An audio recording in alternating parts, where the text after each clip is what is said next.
Most bankers aren't ready to help you until after their third cup of coffee. But with Central National Bank's after-hours service, you don't have to wait for the bank lobby to open to get help.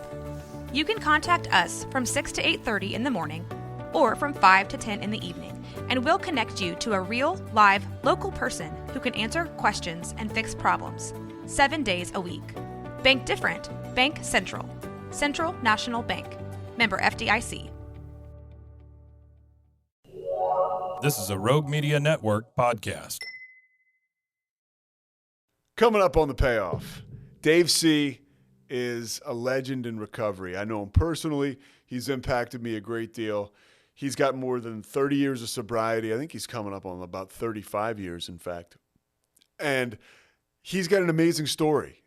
His qualification is certainly one that you would look at and say, this guy's absolutely an alcoholic. And then his story about his life in sobriety is one where you'll certainly look at it and say, man, this is worth it if I can put in the work and actually do what I need to do to stay sober. Life is good, man. Thanksgiving's coming up. Maybe it just passed, but there's nothing like talking to a guy like Dave C., who has incredible gratitude around this time of year. Nothing like talking to him any time of year, but I love him. Oh, by the way, we let Mike Souza back in for this one. Always a highlight. Always a joy to talk to somebody like Dave C., too. And always a joy. By the way, you can find all this guy's music on Spotify and Apple Music, and it's unbelievable. Kevin Souza. All right, we're ready to roll. Okay, I dropped my volume. Mike, he's very loud, but I mean, Peter, tell me I'm very loud again. I'm going to strangle you. Dave, what's going on, man? Everything's good, right? Everything's good. I've never done a podcast, so first for everything. Yeah. But we start with our clothes on. Later, it gets a little weird. Mike, do you know, I swear, I thought that it would be funny to like not have a shirt on and be like, it depends on what your chest hair game is like right now. If it's anything like a month ago, God. Hey, Dave, have you ever shaved your chest in your life? No. Listen, by the way, that was the worst question to start and ask Dave, because if I had $100,000 in my pocket, I would have borrowed some from you and then bet that total sum. Like, no, of course not. He's a real man, not like me. I don't shave, Dave. I groom. Oh, that's good, Mike. I'm going to use that. I never thought of that. Okay. I'm being serious. This is his podcast, by the way. All right. So, Dave, here's what we're doing. Yeah. Like, basically, we're just sharing experience, strength, and hope with people out there to give them the hope that you have. And also, it's almost Thanksgiving. This is going to go up before Thanksgiving. And I was thinking the other day, God, I was just thinking I was actually pretty grateful about my life. And then I thought about you and how you always talk about gratitude. And I called you and I just came up with this idea. So I think it's a perfect idea. It's a perfect time of year. And you're a perfect guy in recovery, at least through my eyes. So I wanted to see if we can make this happen. So I appreciate you making it happen. Yeah, dude, Dave, it is so good to see you, buddy. And I'm pumped. You know, it's just basically, walking through your story. And it's so funny when I think about Dave C. and I'm like, just wisdom upon wisdom. And, I'm just so looking forward to hearing this. It's going to be, I'm excited, man. You're just one of the best people I've ever met, Wow. Thank you, Michael. It's truth. All right. So Dave, where'd you grow up and what was your childhood like? I grew up in Northeast Philadelphia and until the age of 9. And then we moved to Feasterville, Bucks County. And that's where I continued living until I turned 18. And according to my father, when you turned 18, find a job, find a way out of the house, and go make it on your own. So. What was life at home like? Like any, obviously, you're an alcoholic. You're sober many years. Was there alcoholism in the home, or was there alcohol around the home? Anything you noticed as a kid? very rare that I would see my mother take a drink. She would have a highball, holidays or whatever. My father would have a beer, but I never seen him drunk. So there was alcohol, but nothing that had any effect as far as my upbringing is concerned. What was your first experience? And Mike, Susie, you can jump in at any time, but what was your first? I was curious. Okay. Is it not in your genes? Like your family's genes? I didn't know that. It's not like rampant through your family. Well, Mike, I was told early on the only thing that's in my genes is my ass. And get it to a meeting. That's all I was told. That's all I'll share about genes. So what was your first experience like with alcohol, with drugs, with that mind-altering experience? What was it like? Well, I started with alcohol probably in the 6th grade. Kids in the neighborhood, one's dad had a bar, so he would put different liquors together in a mason jar type thing, and we'd go off into the woods and sip it and drink it, and that was probably the start of it. And the drugs came in 2 years later, with smoking hashish and stuff like that was my first experience into the drug world, and then that obviously grew as well. But yeah, just hanging out with kids of my age, and looking to do things that I wasn't allowed to do for the excitement of it all. When you talk about that first experience, you're in 6th grade, and then you go on. You're in 8th grade. You're drinking. You're smoking. What kind of like guys are you hanging out with? Like, is it easily accessible at that age? Well, I would say drugs weren't easily accessible. I would be in places where other people were partaking, and they would, pass the pipe or pass the joint, kind of a thing. Um, Booze was somewhat accessible because I had older brothers and sisters, and sometimes you could work with them to go out and grab you a 6-pack or something like that. But for the most part, we got our alcohol by offering the junkies in the neighborhood a few bucks extra so they could go get high if they went into the liquor store or the beer distributor and bought what we needed. So it was, we'd get a group of maybe 10, 12 guys, and everybody would chip in, and the junkie would go to the beer distributor, buy a few cases. Everybody would have their 6-pack, and we'd sit in the field and drink our own 6-pack before you went to the junior high dance. That was it. My drinking was a Friday night before the junior high dance, and then you tried to drink as quickly as you could to get to the dance, and then and for me, I had to rush home right afterwards because I had a strict father, and where my friends were allowed out later, I had to run home. So I would arrive home a lot of times high as a kite on alcohol, and run upstairs to avoid my father, and then hop in bed, and the bed would spin, and that's my memory of early drinking. But the group environment was always there. Everybody I hung out with wanted to do the same things I wanted to do.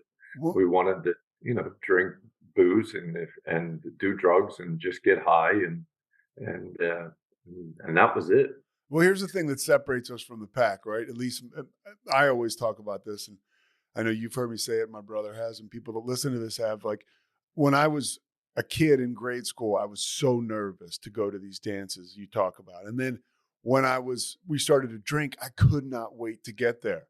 Did you undergo that same type of almost that shift, right? As far as comfort? Oh, the courage it gave you was incredible, and without it, on the nights that you went to the dance without it, was scared to death to walk across the dance floor and ask a girl to dance. That was major. Yeah, for sure. gave you the courage. And for me, again, I just love the fact that I was doing something I wasn't allowed to do, and I got off on the excitement of that, the danger behind it, that will you get caught or won't you get caught, all that kind of stuff. I just love living on the edge that way. And besides the courage, like how else did you feel that it made, like the whole experience made you feel, when you're, for me, when I first had that drink, it just changed my entire psyche, right? Not just courage, but it was that, and we hear that it's a sense of belonging to something, right? A comfortability. What for you, what was that experience like? Was it something? Was it not? Did it take time? Well, I never was one that felt like I didn't belong, but certainly drinking with my friends gave you more of a sense of belonging and that you were part of, not not to be excluded, so to speak. Yeah, there's a definite sense of belonging that came along with all of us sitting in the field drinking that 6-pack, and um, and who could run the fastest when the police came, because they came on a fairly regular basis, and you just saw 10 or 12 kids all dart out in all different directions, and some got caught, but most got away because there were few cops and a lot of kids. But yeah, How fast were you? I was quick. I knew it. I was fast, and I could hurdle a fence quicker than shit. You still look like an athlete too, and I think that's Doesn't he? Yeah. Oh yeah, for sure. So my father was so strict. You ran for your life, because if your father found out, I'd be dead. So. that's my next question. So, because the same thing, I know Mike and I, obviously the same dad, and I was terrified of our father. He was very strict, and did you ever have any consequences with him early on? Where you got caught?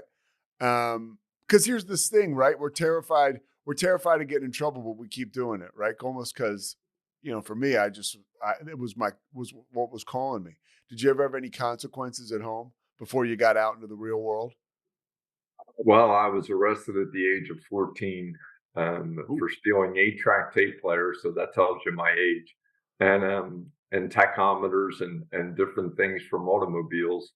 At a time where most people didn't even lock their car, you could walk through a mall parking lot and windows would be down. And a friend of mine, again, I always hung out with people that wanted to do things that you weren't allowed to do for that excitement. And we stole quite a few things over the course of a summer, and I got arrested. It doesn't take a whole lot for a policeman to outsmart a couple of 14-year-olds, and they put you in separate rooms, then they ask the questions, and I wound up spilling the beans, thinking that he had already spilled the beans, and that kind of thing. And long and short of it is, there was 6 months probation. I wasn't able to drive my car until I was 17, and I had to be home at 8 o'clock every night for 6 months. So really, really crimped being able to do anything to get in trouble. But I remember, having that police call my house and have my father bring me into the police station. Let me tell you something, that was scary, scary times. Were you more scared of the police or your father? Oh, hell, the police meant nothing to me. It was right. My father. The police were like, who cares? Yeah. Now my father, that I cared about. Yeah. I get that. How much when you were in high school? How much are you drinking? Like drinking and using before you left? Like, because you're 14, you're getting arrested for stealing these 8-tracks and other stuff, the sound systems. When you're 18, how is it? Well, during the 4 years of high school, it was a Friday night type of a thing, if any. If maybe a Friday and a Saturday, but rarely both nights. And when I turned 18, that was the magic number. In fact, it wasn't 18. I went to the bars in Trenton at 17 years old for 6 or 7 months under an alias name, fake ID. And because at the time the drinking age in Pennsylvania was 21 and Jersey had just changed their laws to 18. So everybody that I grew up with, we all just car loaded up to Trenton, and we would drink there every Friday and Saturday night, for sure. And so that's where the drinking really took off. That's where it became, blackouts. That's where it became driving down Route 1, coming home from New Jersey at 100 miles an hour, not remembering coming home, drag racing other guys in their cars. When I say drag racing, I just mean speeding along. I was in a Toyota Celica, so it wasn't drag racing. But yeah, and then the getting up the next day and laughing about the good times that we had. To me, that just all seemed normal. That's what everybody that I hung out with did. So I didn't feel as though I was different than anybody else. How was it affecting your relationship with the opposite sex? That was a huge part of me and drinking, because it was my conduit to talk to females. I can't say that I was as fortunate as most, but I didn't have too many issues with getting a date and going out and being in relationships. They were never long term, but that part of my life was kind of hit or miss. I went. Here's where I was with the women. My friends would stay in the bar in Trenton until 2 a.m. And on Friday nights, I would leave at 10 o'clock and drive all the way down to Camden, New Jersey, because they had the nightclubs and they had the dancing. And I wanted to meet women, and I wanted to dance on the dance floor and drink away the night, so to speak. And I had a bunch of friends that, wanted to hang out in their jeans and t-shirt and just sit at the bar and drink. And I wanted a little bit of both. I wanted to get dressed up a little bit and go out and enjoy the evening in different ways than they did. So that was probably the beginning of the separation of me going out on my own versus hanging with the pack. And just from a society standpoint, I'm just curious, what was Camden like back in the day? Like it was kind of like a hubbub or a hub of like a nightlife scene? Camden had great nightclubs that they had. My memory of it was they had a lot of black bands that played, and they had the trumpets and the horns and the sections and the good vocals and they could and they could get the dance floor going and it was a fun experience and I didn't see that at all in Trenton. Trenton wasn't that environment, but Camden was. Wow. And so that's where I drove down there for that type of a nightlife. Again, a lot of times thinking I'm going to meet the girl of my life, driving home alone 98% of the time. With a good try again, Dave, but maybe better luck next time. Hey, keep shooting, baby. Right? Yes, so I so relate to where things are fun. It's about going out and socializing, right? You're with your friends, you're trying to meet girls. And then are you experiencing darker moments now? Like do you feel it progressing? And because for me, things would start to turn, right? Like that, because it was very much fun. It was a social thing. And then it became that thing that grabbed me, right? Like, are you experiencing that at this time? Or is that still down the road? I don't recall. I just kind of felt like the difference would happen with me over that period of 18 to maybe 23, 24. The crowd changed, because the friends that I hung out with growing up were getting married, starting to have families and kids. And I always thought that would be in my future. But, I really never wanted that responsibility. So what changed was who I hung out with. And when I would go knock on the doors of my friends' homes that wasn't their mother, it was their wives, and they would see me, they'd be like, "Oh, no, you're not." You were the guy. You were the guy. That was the bad influence. Oh, jeez, Louise. Yeah. So I don't know if that answers your question, but that's Well, my when did you memory. start to notice that this thing was, like Mike said, had really had a hold of you? Like where like you're like, oh shit, I think we all have that moment. And this is even before that jumping off point that they talk about in our literature, right? Our 12-step literature. Like when you're like, okay, this thing has me, but I love it. I'm going till the wheels fall off. Was there a moment like that when you realized this is trouble? Uh, my denial was so great. The answer to that question is no. And you know, you can laugh about it when you look back on it, but right up until the point that you know, I had totaled my eighth automobile on Woodhaven Road, which was only a couple miles stretch between 95 and the Boulevard, and I totaled three different cars on that strip of highway.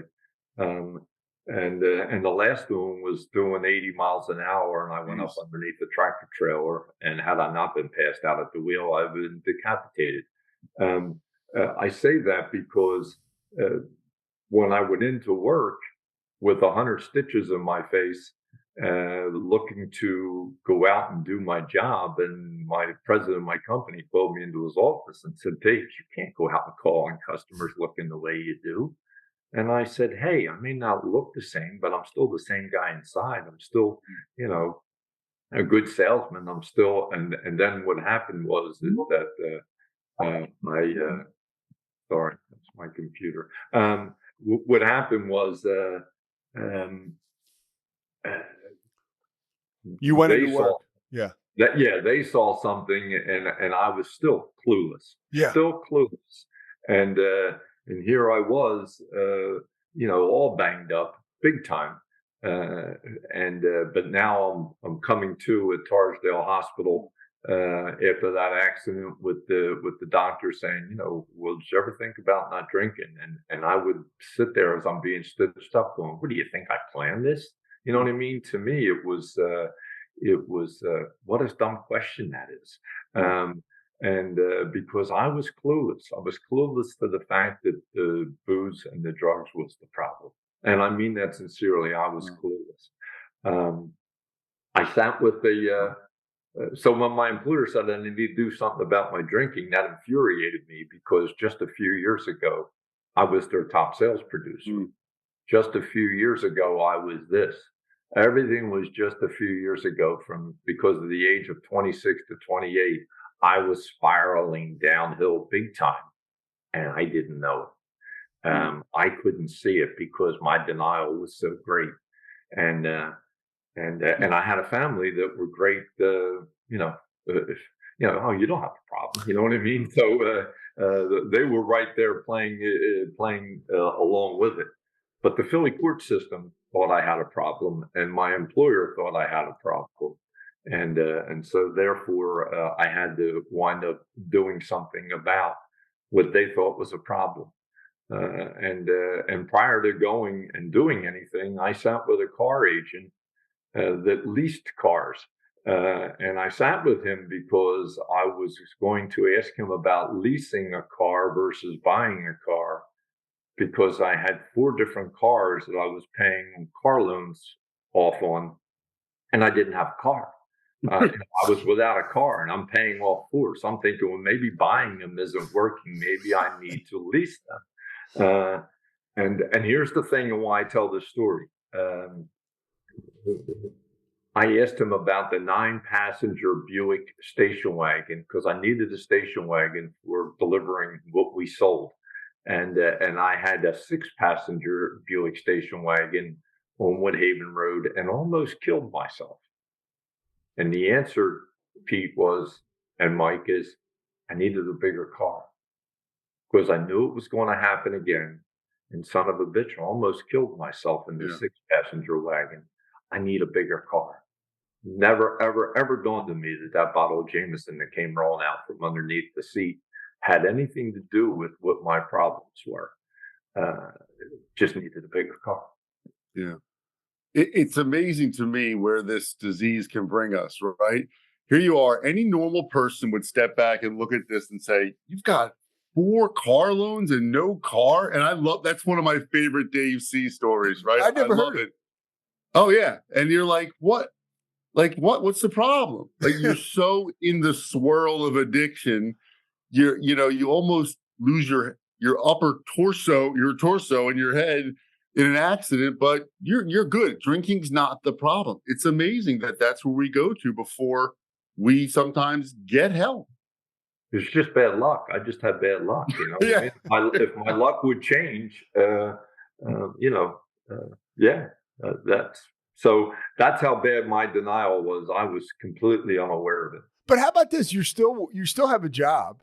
You're still going to Well, work. it was now being threatened because of, remember, it was the employer that had me come in, and they had just given me a sales promotion where I was going to be managing one of their biggest offices. And it was a nice promotion for me. And they threatened that, hey, do something about your drinking or you'll come back and either you won't have a job or you won't be the sales manager that I had just been promoted to. So, and even at that time, I was furious. I marched out of their office and walked around that industrial park in the middle of the winter, freezing my butt off, screaming, cussing and cursing. How dare they? How dare they say that about me? You know, I was furious. And the anger was incredible. But the fact of the matter is that I knew I needed the finances. I knew I needed the money to support my addiction and to pay off all the damn bills that I was gathering up with lawyers and courts and all the shit that came along with living the lifestyle that I lived. So I knew it was real important. Don't cut out the cash flow. So I obviously did what they said and what did they say? What did they want you to do? Go get help. Okay. They wanted me to go check into a rehab or do something about my drinking. Now, I was their first employee that they ever did this with. So I had the honor of being the first guy the president called into his office to say, Dave, you know, you need to do something about your drinking. And so the irony Dave, by the way, at a time where, hey, you go ahead, drink and drive, everybody's driving around with a beer in the center console or whatever, and employers are not really handling with this. You're at the front of this whole, like a new frontier pretty much.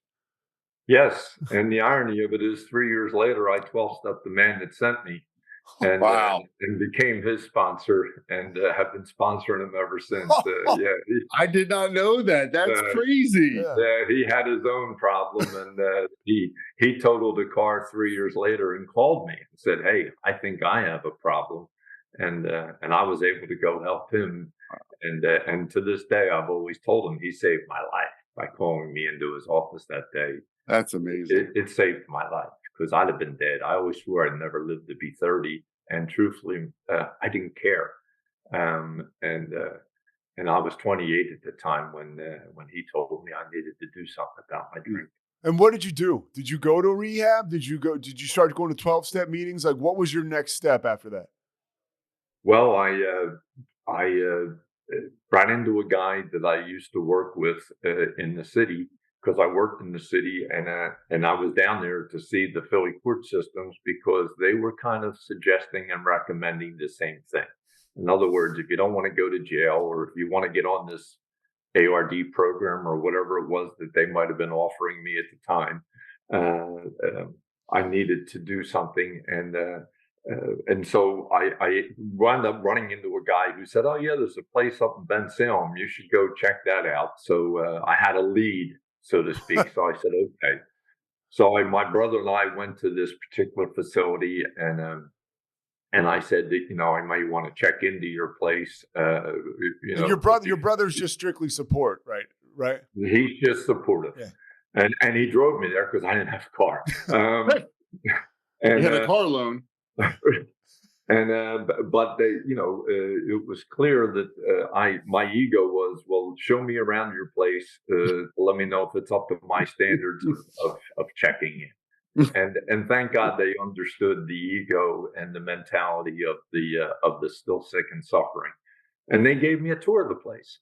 And they showed me where I was going to have a service, you know, do with something like mop floors or work in the kitchen or whatever it was while I stayed there. And obviously that wasn't for me. They pointed out that I'd be in a room with 3 other people. My brother obviously said, well, my brother will need a private room. And this is how this tour is going. You're checking into the Four Seasons, right, buddy? Well, in the end, we come back to the lobby, and they said, and then at the end of this, when you get out of here, we highly recommend AA.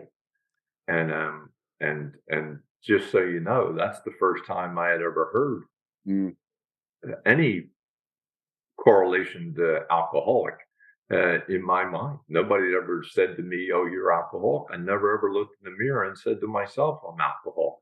That's how much my denial was. It was just, I just didn't see it. Um, and so I marched out of the place. I said, well, this place isn't for me. I'm not alcoholic. And I left. But I was between a rock and a hard place. I couldn't go back to work. I had to appease the Philly court system. So I went home for a week, detoxed myself, because, I'll show you. And then I had to surrender, and I checked back into that same place a week later to go through the program, because if I didn't, I wouldn't have a job. What was that detox like? Do you remember? Well, it started off with a couple 8-balls and a couple cases of Heineken, because I thought if I'm going out and I'm going to be away for a few weeks, I'm going to go out in style. And so it was between Christmas and New Year's of that particular year, and so it was kind of crazy. But see, I also, Pete, just so you know, I didn't need to have a drink or a drug every day. I could wake up and go to work and come home that night, not drink anything. A lot of times I had to do that because I didn't have the energy or the capacity to restart the engine. I needed what I called a day or two to get my strength back up, so to speak, to go on another tear. But when I picked up the drink took me. Yeah. That was the difference. And I could admit that. And I finally did admit that while I was at the rehab. I didn't see myself as alcoholic, but I certainly would admit to them, if I pick up a drink, you never know where the hell I'm going to end up. And as you're telling parts of your story, it's really hitting me that, obviously acceptance was not something that came easy to you, right? That denial piece. And so you check into rehab. What's that moment like, or when do you all of a sudden realize, oh my God, I really do have a problem? Like, where does that first step come to you? When they talked about what happens when you take the first drink, and I didn't think that was going to be clarifying myself as an alcoholic. I would be the first one to tell them, well, when I take the drink, you just never know where the hell I'm going to end up. But I thought because I didn't drink every day, or because I wasn't drinking at 9 o'clock in the morning, type things, I didn't see myself as alcoholic. But in the rehab, I did surrender to that first thing. And when they said, well, that's powerlessness, you're powerless to it if you once you get going and you can't stop. And I could admit that. I I would try to drive home and pass the Roger Wilco on the way home from work and not pull in to get that 6-pack of beer. But I pulled in, and every day I would drive by and say, I'm not going to pull in. I'd pull in. So I had to admit that. And then also too, I'm sober now a couple of weeks. The head's clearing just ever so slightly, and some reasoning is setting in. And those people, God bless, they knew what they were doing. They knew how to gingerly walk around the landmines of me, the alkie, to keep me enrolled into what it is that they were trying to teach me, in my stay there. How did you? One of the big things for me when I went to treatment, and then I was lucky enough to go to treatment and then get involved in AA, and also go to a halfway house, a recovery house afterwards. But I always say, man, I started to talk about recovery with other people who wanted to stay sober, and I started to get this juice, man. Like, wow, this feels good. Like, I like this. I can do this. Like, I feel clear-headed. Like, I have that kind of like buzz that we get through alcohol and drugs, like I got it in recovery. I got it from being vulnerable. did that happen for you at that place in Ben Salem? And like, how did it happen? Well, what happened is that I, in front of a bunch of peers, emphatically said you can't have fun without drinking. Mm. And we did this in one of those little group environments, and the counselor was setting us all up with that, and I, in front of my peers, and vehemently said you can't have fun.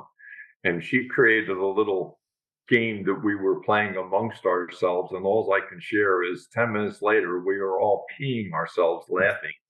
Because Alkies can be some pretty funny folks, right? Yeah. And she looked at me and she said, "Are you having fun, Dave?" And I wanted to strangle her. Here I was just 10 minutes before saying you can't have fun without alcohol, and here I am, sober as the day is long, and I'm having. I mean, and that laughter is coming from the gut. It's coming up from the gut. It's a great laughter. And then I had to look at it and go, obviously I was pissed. I would never let her know that she just outwitted me and outsmarted the great I am. But in the end, I thought about it and I said, if I'm that wrong in my thinking about that, are there other things that I'm now that wrong about? Because I would tell you that, my problem was I needed a bigger car. You know what I mean? So my thinking was not what you would call sound. Mm-hmm. And so that was the turning point. And then I had a week left in the rehab. I was going to learn everything there was to learn about being sober without taking a drink, because when I got out of there, I was not going to do anything that they were saying I needed to do, because I didn't need you folks. I didn't need the people in the rooms. I was going to do it all on my own, because that's how I handle things in my life. I didn't ask for help. I just took care of it myself. And that was my MO. And she made me promise to go to one meeting a week. And she had my respect because she outsmarted me, even though it doesn't take a whole lot. But back then, it was I was the great I am. Look how she was really clever when it was pretty basic stuff. And so I went to a meeting a week because I made a promise, and I was a man of my word. If I promised you I'd do something, I would do it. And I went in last person in the room and first person out. You weren't catching me. You weren't going to corner me. You weren't going to talk to me. You weren't going to ask me my name. I was going, and I met my weekly commitment, and that was that for some time. I mean, I went 3-4 months with that mentality, and I still went to the pubs. So not recommended to anybody that's listening to this for sure, but. I went and still tried to see the same people and hang out with the same crowd and just drink seltzer, and that didn't work. I was off the charts with feeling so way out of place, and the anger and the emotions, and I would drive home crying because I couldn't figure it out.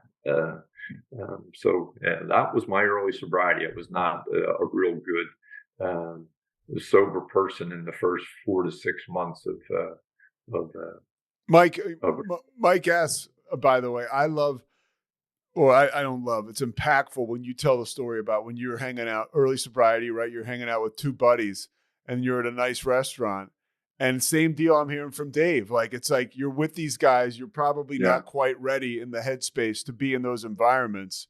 And you're just like, you're this tight fist, you're wound up. I remember the restaurant, and I remember the people I was with, and I was sitting with them, and the whole time they're, they do that, like, hey, do you mind if we have a drink? And I'm like, oh, well, of course I can handle it. And they're drinking, and they both had great jobs. At this point, I'm still unemployed due to my disease, and I was angry. I'm like, I want to be normal like these guys. Why can't I have a drink like them?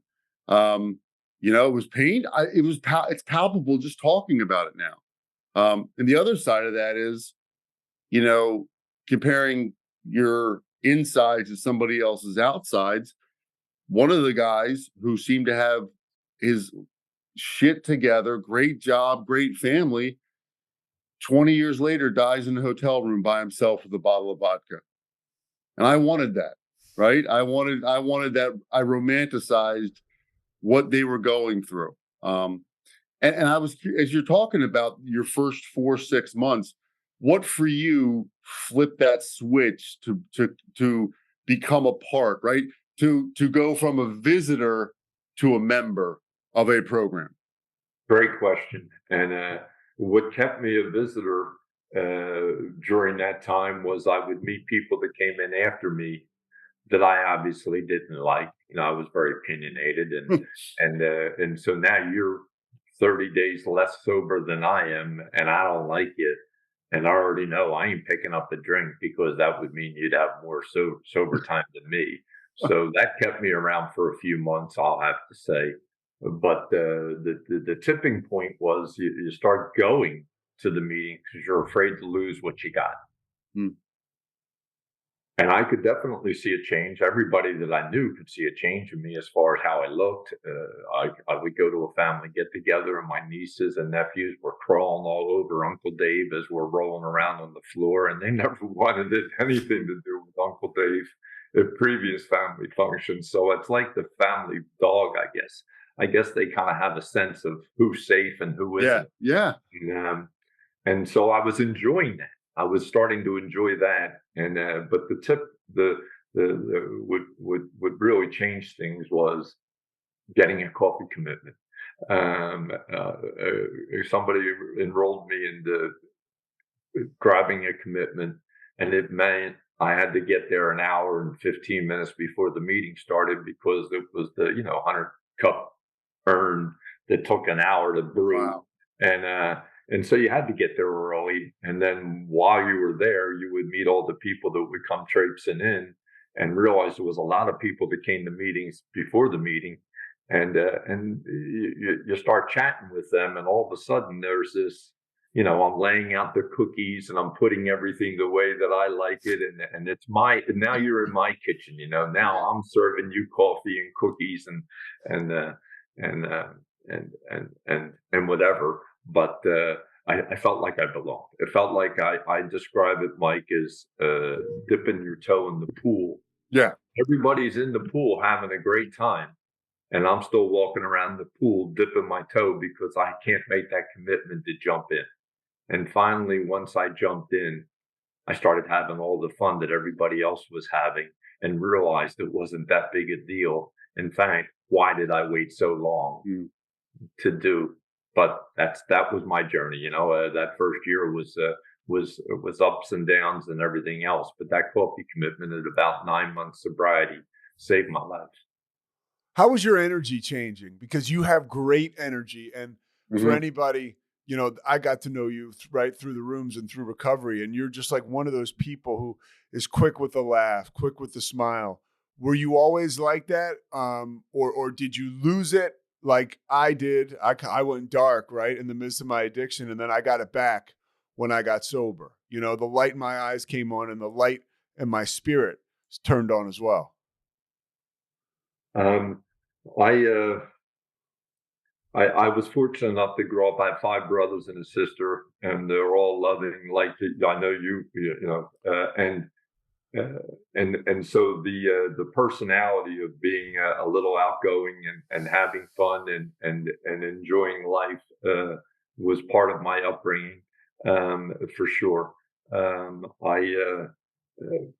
was scared to death though. I was in outside sales, and my sales weren't doing real well because I guess I had such a bad hangover on a lot of mornings. I wasn't afraid to ask for the order or whatever, but going in and banging on doors completely sober, even though I didn't drink during the day, I'm sure the alcohol stayed in my system. So the courage and all the things that we talked about, asking a girl to dance, the courage to ask him for the order and stuff like that was a bit of a challenge in that first year of sobriety. But thank God for the men in the rooms that put their hand out, that said, "Hey, Dave, we're going to be here tomorrow night. Why don't you meet us here?" And then you'd go there, and then the next night they'd say, "Hey, Dave, we're going to be here tomorrow night. Why don't you meet us?" And had they asked me on Monday that they were going to do that Tuesday, Wednesday, Thursday, Friday, I'd have told them no on Monday and not gone.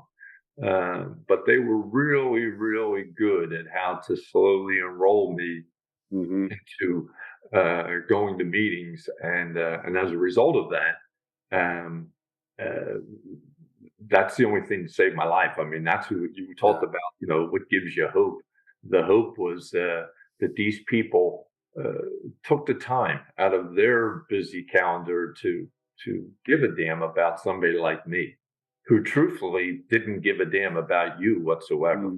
And that's the part that I felt, there, you talk about unconditional love. There was no love coming back from me towards you, but they were treating me like I was their own brother. So really, really would not be sitting here today talking to you if it wasn't the people in the rooms that put their hand out and guided me along to get enough time where you could start having the head clear and start being able to think of some things on your own. So I like to, I think in obviously in nature there's seasons, right? And I think in our lives there are different seasons. And I equate the program to that and my sobriety. There are different seasons at times. Some can last a year or two, and I can be like totally in the center of the boat and part of it.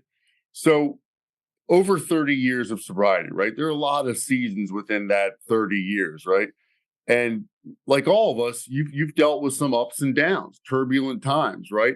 How has the program helped you through some of those times? And for someone out there who's thinking about the program and well, these are what else does it do for us? Like we talk about it, it's a roadmap for me of how to live, right? But you get punched in the nose, right? And in sobriety, we've all been punched in the nose, right? So how's the program helped you through that, or has it? Oh, it has big time. Once I got to that point where I started coming home from work, running upstairs, changing, heading out the door, couldn't wait to get to a meeting. The change in that person was incredible. And at that point, I'm going to 10 meetings, 12 meetings a week because I'm single. I'm 28 years old. I'm going to AA dances. I'm doing midnight meetings. We used to have midnight meetings on Fridays and Saturday nights. And I'm just trying to have a life without a drink. And I'm just lost my train of thought, which is not unusual for me. No, it was basically life is going to punch you in the nose, and how do you use recovery to get through it? Right. Well, I had a lot of meetings in the bank. My sponsor would say, just keep going to those meetings, fill up that bank account, because you're going to need to take a withdrawal every now in life, because life will deal with life's terms. And when you have to deal with those, you'll need that bank account to draw upon. And that happened in my first marriage, where I uncovered that my wife was seeing another man, and that just tore a hole in my heart, because I got rigorously honest. What I didn't realize was not everybody else is rigorously honest. AA saved my life during that time. My old personality was still there, so to speak. And so they saved me my life in tough times. Like you, my father passed away, and I had to go to his funeral sober and deal with losses of family. So AA has taught me how to deal with everything that life throws my way. And thank God I had those meetings to call upon, because I didn't always go to a ton of meetings a week. There was times where I would go to one or two, but I went to the one or two because I knew I had this little internal alarm system that would go beep, beep, beep, and it would just go off when the old personality of me was starting to come out. And I look in the mirror and I know, and I'd say, you need to get your ass to a meeting. So thank God for that. That's what got me through those times was, and then you would remember what people said, what happens to people that don't make meetings? They don't get to hear about what happens to people that don't make meetings. Yeah. And it was just that simple. And as you know, AA had an answer for, I keep saying AA, I shouldn't say that. Recovery had an answer for everything. So strike that last. I think we're all, yeah. I had an answer for everything. And thank God. Thank God that that they did. What did you do in the One of back in the wake of that? You know, your relationship with your wife dissolves, and this guy, God rest his soul, when I was in a recovery house, he talked about how, you know, matters of the heart are just the hardest thing for alcoholics, and he was warning us early on, you know, just don't mess around with any women, you know, like it can be too much. But even in sobriety, if you have a little time, you know, you're sober. There's no seeking any elixir, any like, let me just shut my pain off. How did you move through a situation of that magnitude? Well, I fell head over heels in love with my wife, and then I was sober a couple years, and I was 30 years old at that point, and now, you know, I wanted a family, I wanted kids, I wanted what my friends were doing, I wanted what my brothers had done ahead of me. I was now looking at it, saying, I think I'm responsible enough to maybe have a child or whatever, and so to get rigorously honest, and then to find out that not everybody practices that. It was just totally took me and just blew me away. And all I can tell you is I had to deal with all those emotions and all those pains and all that suffering without my best friend at the time. And my best friend growing up was the drink. And so I had to deal with all of that sober. And it was the people in the rooms that I attended and those meetings that I went to that guided me through and told me how to just get another day. When I thought my life was gone, I thought all was lost. Because now I'm 34 years old and I'm single and I have no prospects and the big house that we just bought, she walked out and I was stuck with the mortgage, and it was it was a big house for one person.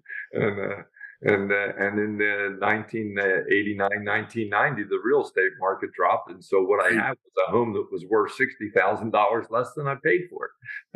So I was in a bad way, financially, emotionally, and I only got through it all without picking up a drink because of the people in the rooms. Well, I got one more thing to add, and then I think Mike has something to interject here. I can tell you this.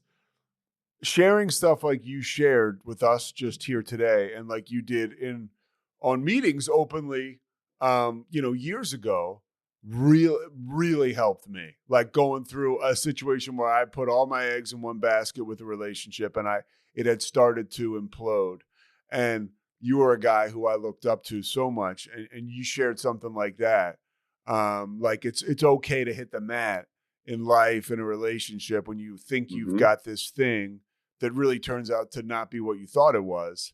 You just keep going forward. And you were a guy that I could call. We could have laughs. I mean, it's just like, it's an amazing deal that like the pain that you went through in 1989, in 2021, I'm going through my shit, and you're talking about that openly on a meeting. And it's like, for me, it's like, you know, here's another guy who's showing me the way, who's done it.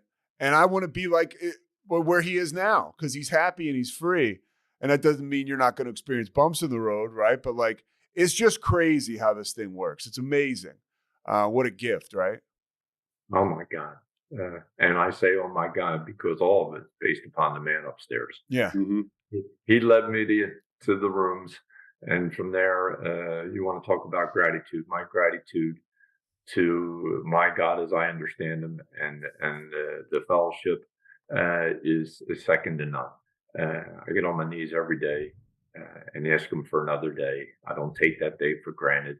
After I get done asking for that day, I get down my list of everything that I'm grateful for. And there's tons of things that I'm grateful for, but I repeat them every day. I need to do that because left to my own devices, I have a disease that wants me to forget. I have a disease that wants me back as a paying customer. I have a disease that could care less about my gratitude and my life today. It just wants me back. And so I was taught all of that.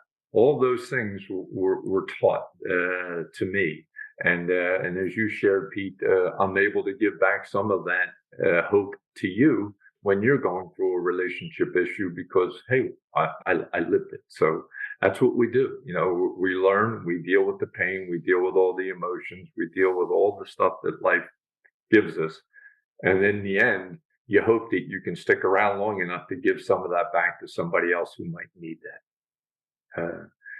And I'm grateful to have been given that chance at a second chance at life, and I don't want to lose it. And I know it's a power greater than me. I know my disease is a power greater than me. I know that I'll drink. We stay sober. I know that the person I was will drink again. Mm-hmm. I was told never to forget my last drink. If I forget it, I probably haven't had it. These are the things that were ingrained into my brain when I came around, because they're so true. And I need to be reminded of that because my disease wants me to forget. It wants me to say, "Oh, I'm okay," and because it wants me back as a paying customer. And if I do that, it'll win. It always did. So why would things be any different? So that's why I'm so full of gratitude, because I've been given that chance and I've been taught.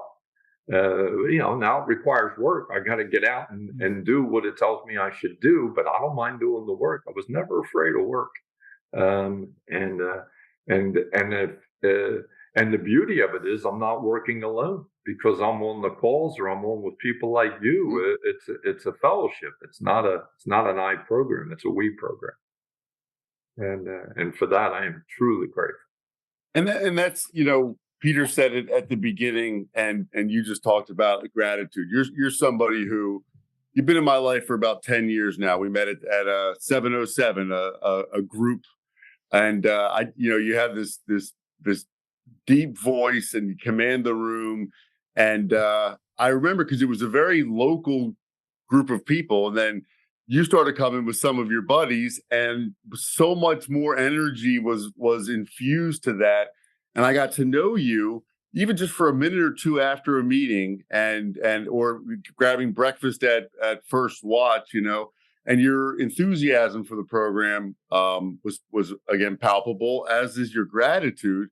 And then fast forward to COVID, and you have shared that you were doing that, I think 2 or 3 maybe meetings. I could be wrong here, up at and you said, I got to make a change here. And I have seen firsthand the program that you have committed to and worked over the last several years. And it has inspired me to up my game. And my rewards from that have been ridiculous. Like the joy I feel now, the way that I can navigate life by being more a member of the program than I ever have been, is amazing. And in part from watching what you did and you sharing it. And also one last thing before because I want to hear what got you to that moment. But, when our father passed, right? And again, Dave, I was, I knew you, but we didn't talk on the phone. My dad passes, and you look out into the congregation, and there's Dave C., right? Dave C's there with a bunch of other AA people or sobriety people. And, that was such a moment for me, because I'd heard about this, but I never experienced it. Here's somebody who didn't want to do anything for anybody. Now he's showing up, and it warmed. It was like my heart exploded, and I'm like, man, I can do more, right? And my service and commitment has quadrupled since that, because I saw and felt how much it meant. So you go from not wanting to be of service to where you are. I mean, you live a service-oriented life, right? And how did the last 3-4 years, what got you there, and what has that been like? Great question. I was fortunate enough to be on a group text that was created by somebody that's a friend. And there were me and 2 others on it. So there was 4 people on this text chain. And he said in his text, I need a live meeting. And that was the text. And you could tell by the tone of I need a live meeting that this guy was jammed up. So I hit the schedule and we found one in not too far away, and that was open. Because of COVID, there was a lot that were closed, but this was open. And we went to that meeting, and he was jammed up, and he was grateful that not only I showed up, but the other two guys that were on that text drove even a further distance than I drove to meet up with this guy, because that's what we do, as you know.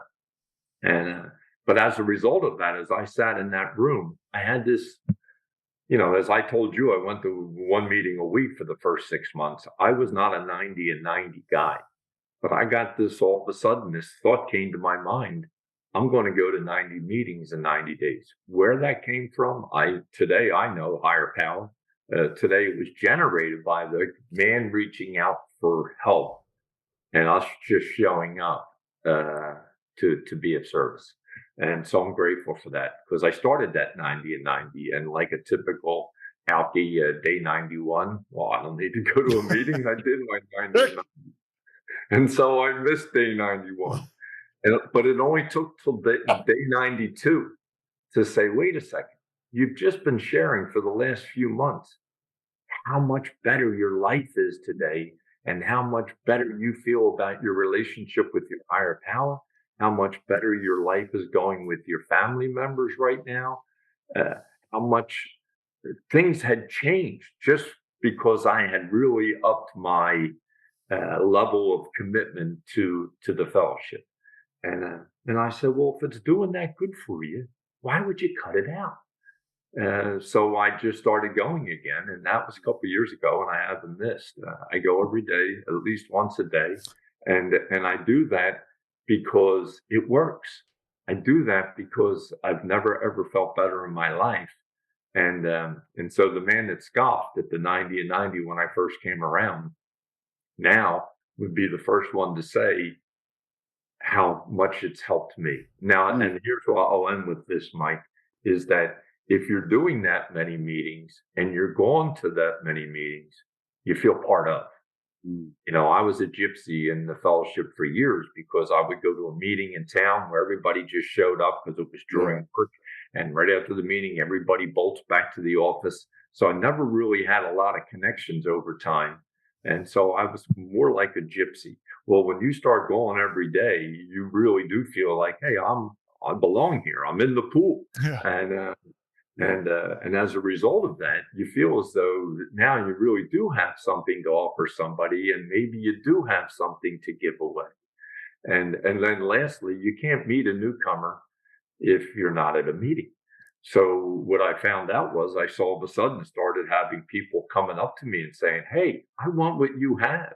Your enthusiasm level, your energy level for this fellowship is contagious. Would you mind sponsoring me, or would you mind working with me, or would you mind making a meeting with me? And then that just snowballs. And then you really get the concept of what Bill W. and Dr. Bob said from day one, is that you can't keep it unless you give it away. And I can't give away if I'm not there. And my idea of giving back was, when they passed around the envelope for the newcomer in the room, I put my name and my phone number on it. And as I was doing it, I would be saying, I hope he doesn't call. Yeah. And that's honest. Yeah. That's as honest as I can be. And then instead of putting my name on an envelope, when I would be in a room after this 90 and 90 and this new energy level, and I'd hear somebody that was new, I was up at them first thing after the meeting to say, hey, let me get your number, and then a text, a call, anything, just to be supportive, because I felt like I had something to give away, where before I didn't feel as though I had really had the right to tell people or help people with certain things, because I was just kind of skimping along on my own. I don't know if that makes sense. Totally. Yeah. Yeah. Well, I got one more for you. And that's the difference. The difference today is that you guys see me in the last few years as being actively involved in everything. And that's because it's so selfish of me, because the rewards are so great that although it looks like, he's in service, look what he's doing. Trust me, I'm the benefactor of all that because my lifestyle, my family, my kids, and everything have a more loving father, a better husband, better coworker. All of that completely changes because of the fellowship and what it's done for me in my life. What do you tell a newcomer that's struggling with a relationship with a higher power or God? I mean, you've met so many, and some people just crawl in there. I mean, most all of us do, and some of us have preconceived notions about God. What do you tell that person? Fake it till you make it. You may not believe, that's okay. Just believe that there's something greater than you. That's all. That's all I tell them is just you just got to have a belief that there's some kind of power out there in this world that's more powerful than you. And if you do that, you've chinked the little hole in the wall, so to speak, and you can grow from there. And to some that's very difficult. It was for me, for sure, because my ego said no. I got all the answers. But that's all I do is just say, fake it till you make it, and just keep coming. How long have you been married now? Well, we just celebrated 20 years. And I was going to say, in case anyone's wondering, right? All's well that ends well. I have had the great pleasure of meeting Mrs. Dave C. And talk about a dude who outkicked his coverage somehow in sobriety, man. She is the nicest and prettiest lady going. Like, awesome. She is all around, dude. Like 11 out of 10. Well, we still haven't lost our sales skills, right? No, that's the truth, man. Come on. Close that order. No, I've been blessed. But 20 years. Yes. I was single for 12 years in the rooms and went on 1 million blind dates and led the life that you're living right now, Pete. And then I had a child in 1999. I was a single parent to a young boy, and he changed my life. And when he was 2 or 3, I met my current wife, and my life had already changed. And she was younger than me, and she wanted to have a couple kids, and I wanted my boy to have siblings. So it just all kind of came together. And now I have a son and a daughter with my current wife. And I'm single parent to my oldest boy, and those blessings that have been bestowed upon me are just. I mean, I live for my kids. Yeah. I absolutely live for my kids. It's just such a miracle, such a great thing to happen for somebody who shouldn't have been. Somebody that's always said he'd never make it to live to be 30, and here I am. I'm 68 years old, and I have a wonderful family. Well, and it speaks to. I have a daughter in high school, so I started late. Dude, it speaks, your story really speaks to, I've heard people say it, and when they say it to me still today, it'll annoy me a little bit. Like, I wish you a long, slow recovery. Like your body of work, right? It speaks to consistency. I mean, I always say, like, AA, it's just like, it's like hit or recovery, right? It's like hitting for average. If you keep showing up, you're going to hit really well. Your average is going to look great. You're going to go 0 for 4 some days, but you keep going and show that dedication and consistency and that work. You're going to be a lifetime 330 hitter. I'll tell you what, I am grateful to people ask me, how you doing? I'm grateful to be alive today. I don't count tomorrow. I'm just grateful to be here today. It's tough to live within that dynamic, but I certainly understand it and appreciate it because, when you get to be my age, you start losing friends. You start seeing people that pass. I know you guys had to deal with the loss of your brother. Nothing's a guarantee. And so, I get that, and I get that today's a gift that the higher power has given to me, and hopefully with that gift I can give back something to somebody, in any way, shape, or form, because that's what was provided to me when I came in. I don't know if that makes sense. Oh, it makes No, great you- sense. you Mike, have given- anything else? I was going to say, you've given back to me, man. And it's been such a pleasure getting to know you more and more as each year goes by. And what it's just what, to aspire to be like somebody, you walk the walk, like legitimately. I mean, you're authentic all the way through. And what I love is you take your sobriety and family seriously, but you do not take yourself too seriously. And that's something that I subscribe to. But man, I love you, man. You're one of the best people I've ever met in my life. And you've been such a great example for me. So I'm glad you're in my life. Michael, the feelings are mutual. Saturday mornings with Seuss is one of my favorite things. Dave, is there anything you wanted to add about your story or anything that we may have left out? Or no, well, I'll just say to the person that's struggling, or is this for you or is it not for you? Just give it a day. Just don't pick up a drink or a drug for today. And if you can do that, and you're fortunate enough to have a pillow to put your head on at the end of the day, tell yourself you're a winner, because not picking up a drink or a drug for one day is a huge accomplishment. And if you're able to do that, tell yourself you're a winner, because you are. Dave, I love you, man. That was great. God bless you guys. I appreciate you having me. Yeah, it was awesome, man. It was really great.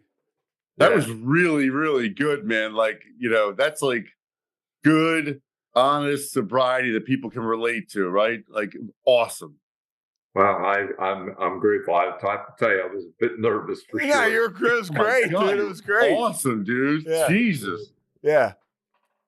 When we put this out, I'll just keep it anonymous. Dave C. All right. Is that well? I was Dave C. when you announced my hole-in-one on your TV. That's right. Dante was there. Yes. Yeah. That's so great, man. Yeah. And then I tell my wife, and then my wife has a girlfriend that knows you and says, "Oh, I know Pete." What a small world. That's crazy. It is crazy. Yeah. And Pete, there is hope that you'll find somebody someday. That's what Dave was saying earlier. No, he wasn't saying that, Mike. He wasn't Yes, saying he was. Definitely No, he wasn't. He was saying he would date a lot. That's what I'm doing. It's not a miserable experience. I thought he was saying there's hope for you. Well, there's big time hope. Are you kidding? You're See? Dude, you're successful, you're good looking, you're sober, you have high energy level, you got a great personality. I mean, you got it all rocking. Yeah, I love you buddy. guys. It's awesome. Thank you Thanks, so much, Dave. Pete. See you guys. All right, man. All right, love you, buddy. Appreciate Thanks it. again. Love you both. Love you, man. Bye. This has been a Rogue Media Network production.